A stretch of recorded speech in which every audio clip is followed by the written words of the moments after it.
सबसे पहले तो मैं ये कहना चाहूंगी, नरेंद्र मोदी एक ऐसे नेता हैं जो इस देश के युवा को राष्ट्र का निर्माता मानते हैं। यूथ लेड डेवलपमेंट का मूल मंत्र उन्होंने विकसित भारत की नींव को सुदृढ़ करने के लिए रखा है। इसका अर्थ है युवाओं के नेतृत्व में राष्ट्र का सशक्तिकरण। देखिए, ये जो लीक हुई है पेपर की, सबसे पहले तो मैं स्पष्ट करना चाहूंगी कि स्वयं यशस्वी प्रधानमंत्री श्री नरेंद्र मोदी और मोदी सरकार स्टूडेंट्स के हितों को सर्वोपरि मानती है। हमारे लिए सबसे पहली प्राथमिकता है कि बच्चों के भविष्य की रक्षा हो।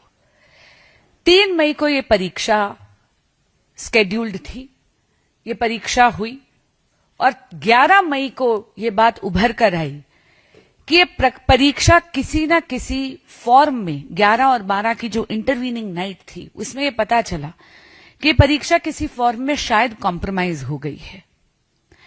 ऐसे में किसी भी जिम्मेदार सरकार से 3 तरह की अपेक्षा है।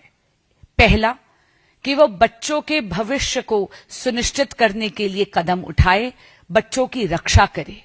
दूसरा, आरोपियों को जस्टिस तक लाने की पूरी कोशिश करें ताकि किसी भी प्रकार की कोताही वहां ना हो।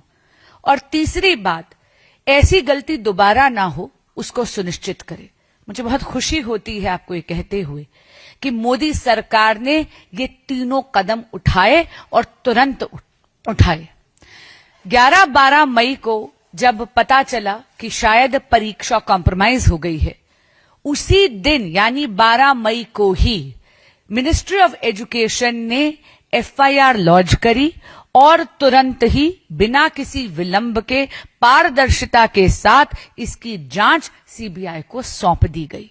सीबीआई ने एक एसआईटी का गठन करा और 1 नहीं 2 नहीं बल्कि 13 आरोपियों को अरेस्ट करा। वो आज भी हिरासत में हैं। They are still behind bars. इसी के साथ साथ मैं आपको आश्वासन देना चाहती हूं कि मोदी सरकार ने बहुत ही जिम्मेदाराना रवैया निभाते हुए कोर्ट से यह भी प्रार्थना करी है कि इसका trial day to day basis पे सुनवाई हो उसकी, और आरोपियों को कड़ी से कड़ी सजा भी हो और जल्द से जल्द सजा हो ताकि स्टूडेंट्स को न्याय मिल पाए। दूसरी बात, बच्चों का भविष्य सुरक्षित करने के लिए तुरंत नीट का री एग्जामिनेशन करना बहुत ज्यादा जरूरी था। आप सब जानते हैं कि नीट जैसा एग्जाम जिसमें 20 से 22 लाख कैंडिडेट्स अपीयर होते हैं, उसकी तैयारी में 6 महीने लगते हैं। लेकिन आपको मैं आश्वस्त करना चाहती हूं, मात्र 37 डेज में नीट का री एग्जामिनेशन किया गया और रिजल्ट भी मात्र 25 दिन में आप सभी के सामने ला खड़ा कर दिया गया। जो री एग्जामिनेशन हुई उसमें टेक्नोलॉजी को लेवरेज करा गया ताकि कहीं पर भी अगर किसी भी प्रकार का लूप होल हो उसको कर्ब किया जाए, उसको प्लग इन किया जाए। 20 लाख कैंडिडेट्स ने नीट का री एग्जामिनेशन 21 जून को लिया। इसमें 11.21 लाख यानी 11 लाख से ज्यादा स्टूडेंट्स क्वालिफाई करे। और आपको बताते हुए इस बात की मुझे संतोष भी है और खुशी भी है, 58% कैंडिडेट्स जो क्वालिफाई करे वो महिलाएं थीं। इस देश की बेटियों ने अपना परचम लहराया। एक आरोप कहा जा रहा है कि इस देश में एजुकेशन सिस्टम कोलैप्स कर गया है। ये बिल्कुल असत्य है, झूठ है। मैं आपको 2 बातें कहकर इसको प्रूव करना चाहूंगी। सबसे पहली बात, इस प्रकार की लीकेज अगली बार ना हो, इस प्रकार का कॉम्प्रोमाइज अगली बार ना हो, इसलिए पूरे अथक प्रयास कर रही है सरकार ये सुनिश्चित करने के लिए कि नीट का एग्जाम अगली बार computer based technology and computer based testing की तरफ बढ़े। दूसरी तरफ सारा का सारा टेक्नोलॉजी, चाहे वो आर्टिफिशियल इंटेलिजेंस हो, चाहे वो सर्वेलेंस कैमरास हो, इन सबको लेवरेज कर ऐसी गलती दोबारा ना हो इसको सुनिश्चित किया जा रहा है। जितने भी अधिकारी या कोई भी व्यक्ति इसमें अगर दोषी पाया जा रहा है, सरकार उस पर तुरंत कार्रवाई भी कर रही है। आप ये भी जानते हैं कि पिछले 3 महीने में केंद्र सरकार यानी एनटीए ने 1 नहीं 2 नहीं बल्कि 3 परीक्षाएं करवाई हैं नेशनल लेवल की। जेईई इंजीनियर्स के लिए करी गई, जहां पर अप्रोक्सीमेटली 15 लाख स्टूडेंट्स अपेयर हुए। इसी तरह सीयूईटी की परीक्षा करी गई, जहां पर पुनः 15 लाख से ज्यादा स्टूडेंट्स अप्रोक्सीमेटली अपेयर हुए। और नीट का भी री एग्जामिनेशन हुआ, जहां मैंने आपको बताया कि 20 लाख स्टूडेंट्स अपेयर हुए। आप देख रहे हैं कि ये तीनों परीक्षाएं बहुत ही सुचारू रूप से केंद्र सरकार ने करवाई, एनटीए ने करवाई। और इसीलिए ये कहना कि भारत में एजुकेशन सिस्टम एंड खासकर कि भारत में एग्जामिनेशन सिस्टम कोलैप्स कर गया है, ध्वस्त हो गया है, ये सरासर झूठ है, ये असत्य है। ये एक भ्रम है जो फैलाने की कोशिश करी जा रही है। कहीं ना कहीं आप ये भी देखेंगे कि ये जो मूवमेंट शुरू करी गई, जो सीजेपी और बाकी दलों ने शुरू करी, कहा गया कि ये एक स्टूडेंट मूवमेंट है। आप देखेंगे सरकार का रवैया इस मूवमेंट के प्रति संवेदनशील रहा है। मित्रों, 6 जून को दिब्के जी आते हैं अमेरिका से, 20 जून को वो प्रदर्शन में बैठते हैं। 6 जून को जब वो आए तो दिल्ली पुलिस ने उनको परमिशन एयरपोर्ट पर ही दे दी। याद रखिएगा, उन दिल्ली पुलिस ने वेट नहीं करा कि सीजेपी के वकील पहुंचे और पुलिस से परमिशन मांगे। खुद लोकतंत्र का सम्मान करते हुए दिल्ली पुलिस ने उसी दिन परमिशन दे दी। वो परमिशन शाम के 5 बजे तक थी। वो परमिशन 5 बजे एक्सपायर हो गई, लेकिन ये आंदोलनकारी वहीं पर बैठे रहे। उन्होंने जंतर मंतर पर सिट इन करा 21 दिन तक। दिल्ली पुलिस ने किसी भी प्रकार की कार्रवाई उनको उठाने के लिए नहीं करी। सरकार ने उनको किसी भी प्रकार की कोताही अपने लेवल पर नहीं होने दी। और जब तक ये प्रोटेस्ट पीसफुल था, सरकार ने इस प्रोटेस्ट को होने दिया। लोकतंत्र में विरोध करना आपका अधिकार है। बिना परमिशन के विरोध करा, पर तो भी सरकार ने किसी भी प्रकार का अवरोध इस आंदोलन या इस प्रोटेस्ट में नहीं डाला। अब बात करते हैं जो बात हुई 20 जुलाई को। 20 जुलाई को कहा संसद चलो, संसद का घेराव करने का प्रयास करा गया। हम सब जानते हैं कि लोकतंत्र में इंस्टीट्यूशंस की एक वैल्यू होती है। इंस्टीट्यूशंस का घेराव अराजकता का पर्याय है। जंतर मंतर एक डेजिग्नेटेड स्पॉट है प्रोटेस्ट करने के लिए, लेकिन बिना किसी परमिशन के जब संसद का घेराव करा गया, तब भी दिल्ली पुलिस ने भी रिस्ट्रेंट दिखाया। और सरकार तो संवेदना से और संवाद के लिए, दोनों से इनके लिए तैयार थी। संसद का सत्र शुरू हुआ सुबह के 10:30 बजे। वहां से मांग आई कि वो सरकार के साथ बातचीत करना चाहते हैं। ध्यान रहे, 6 जून से लेकर और 20 जुलाई तक संवाद के लिए किसी भी प्रकार का आग्रह या मैसेज नहीं आया था। लेकिन जैसे ही उन्होंने ये मैसेज भेजा, सरकार ने तुरंत उन्हें न्योता दिया आकर आदरणीय नड्डा जी के साथ बैठकर बात करने का। 11:15 बजे इन्हें न्योता दिया गया कि आप आइए और बात करिए।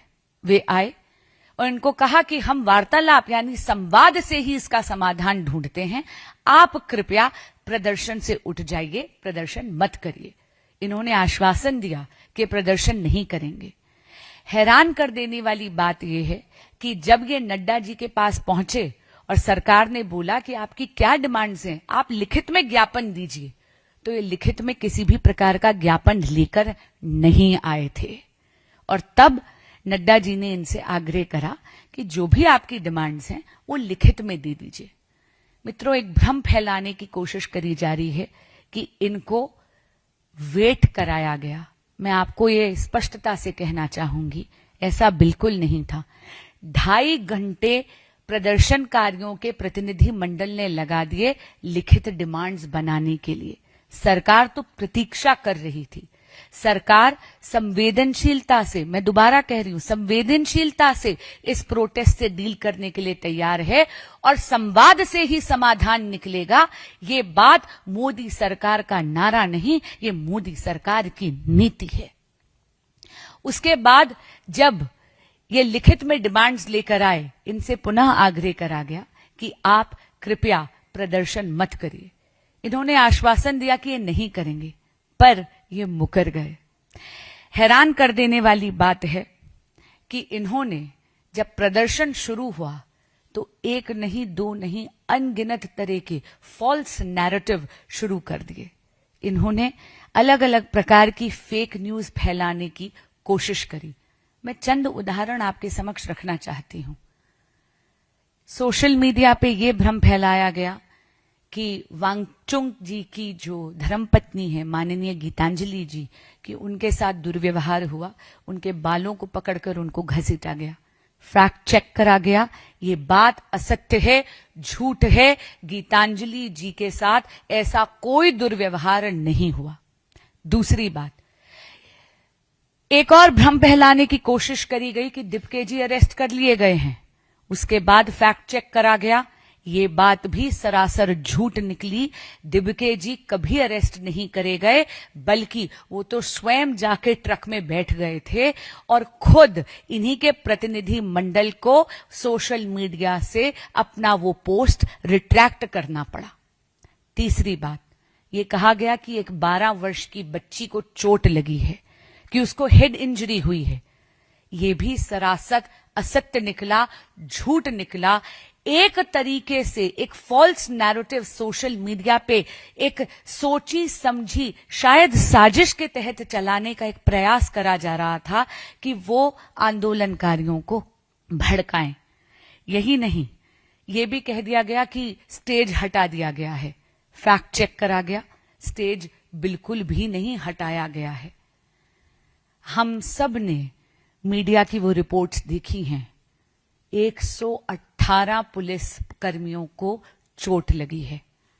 आपके माध्यम से मैं ये कहना चाहती हूं कि पुलिस कर्मियों को जिनको चोट लगी है वो भी आंदोलनकारियों की तरह ही इस देश के बेटे और बेटियां हैं, इसी मां भारती की संतान हैं। हमें उनके प्रति भी वही संवेदना रखनी है जो कि आंदोलनकारियों के प्रति रखनी है। और इसीलिए दिल्ली पुलिस ने अब एक जांच बिठाई है। किसी भी प्रकार की यदि कोई इंसिडेंट हुआ है उस पर दिल्ली पुलिस और सरकार उसको संज्ञान ले रही है और जांच कर रही है। यही नहीं, उन्होंने तो लोगों को यह भी कहा है कि अगर आपके पास कोई वीडियो है या किसी प्रकार की एविडेंस है, कृपया दिल्ली पुलिस को आप दीजिए। पर हैरान कर देने वाली बात यह है मित्रों कि एक तरफ तो ये कहा गया कि ये स्टूडेंट्स की मूवमेंट है, लेकिन आप देख रहे हैं कि किस तरह इस मूवमेंट पे राजनीतिकरण हो रहा है। राजनीतिक रोटियां सेकने का एक काम कर रही हैं विपक्षी दल, और विपक्षी दल भी संगठित नहीं है। आपने कल देखा कि किस तरह माननीय नेता प्रतिपक्ष राहुल गांधी जी जाकर जंतर मंतर में नहीं बल्कि प्रधानमंत्री जी के आवास का घेराव कर कर बैठ गए। हम सब जानते हैं कि प्रधानमंत्री जी का जो आवास है वो बहुत ही हाई सिक्योरिटी पॉइंट है। राहुल जी को तो स्वयं ये बात पता होनी चाहिए। अरे भाई, प्रधानमंत्री आवास में तो उनका खुद का बचपन बीता है, इन बातों से वो तो अनभिज्ञ नहीं है। उन्होंने ये कहा कि यदि सरकार सदन में चर्चा करने के लिए तैयार है तो हम उठ जाएंगे। आपने देखा कि तुरंत, क्योंकि संवाद से समाधान मोदी सरकार की नीति है, माननीय केंद्रीय राज्य मंत्री जितेंद्र सिंह जी वहां पर पहुंचे और उन्होंने राहुल जी से संवाद करने का प्रयास करा, लेकिन नेता प्रतिपक्ष अपनी बात से मुकर गए। आज 193 का नोटिस दिया गया है पार्लियामेंट में। मैंने भी नोटिस दिया है कि नीट एग्जामिनेशन पे एक खुले तरीके से एक चर्चा हो, सदन में जो भी बातें हैं वो देश के माध्यम से रखी जाएं। क्योंकि मोदी सरकार के पास छुपाने के लिए कुछ नहीं है। हम तो कमिटेड हैं, प्रतिबद्ध हैं स्टूडेंट वेलफेयर के लिए, और हम इस देश के बच्चों को जवाबदेही के लिए तैयार हैं। लेकिन ऐसा लगता है कि विपक्ष अपने उत्तरदायित्व से भी मुंह मोड़ रहा है। आप देख रहे हैं कि चर्चा का नोटिस 193 में ट्रेजरी बेंच के एमपीज ने दिया, विपक्ष ने कभी ये चर्चा नहीं मांगी।